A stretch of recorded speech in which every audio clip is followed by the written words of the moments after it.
ଜଣାଉଛି। ମୁଁ କବିତା ଆପଣମାନଙ୍କୁ ନମସ୍କାର ସହିତ ସ୍ୱାଗତ ଜଣାଉଛି।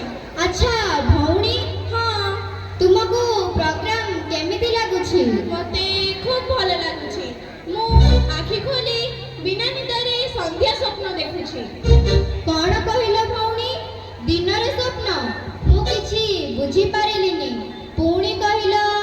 ରାତି ପାହିଯାଏ ବିନା ନିଦରେ, ହେଲେ ସ୍ୱପ୍ନ ସରେନି। ଦିନ ସରିଯାଏ ତୁମ ଭାବନାରେ, ହେଲେ ଆଶା ସରେନି।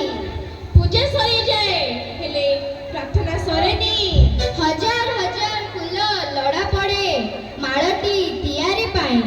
କଣ ଦର୍ଶକ ବନ୍ଧୁ ସତ ନା? ଆମ ଗୁରୁଜୀ ଗୁରୁମା ଭରସା ଦିଅନ୍ତି ସାଂସ୍କୃତିକ କାର୍ଯ୍ୟକ୍ରମର ଦାୟିତ୍ୱ ନେବା ପାଇଁ। ଆଚ୍ଛା ଭଉଣୀ, ହଁ, ତୁମକୁ କି ଖେଳ ଖେଳିବାକୁ ଭଲ ଲାଗେ? ମୋତେ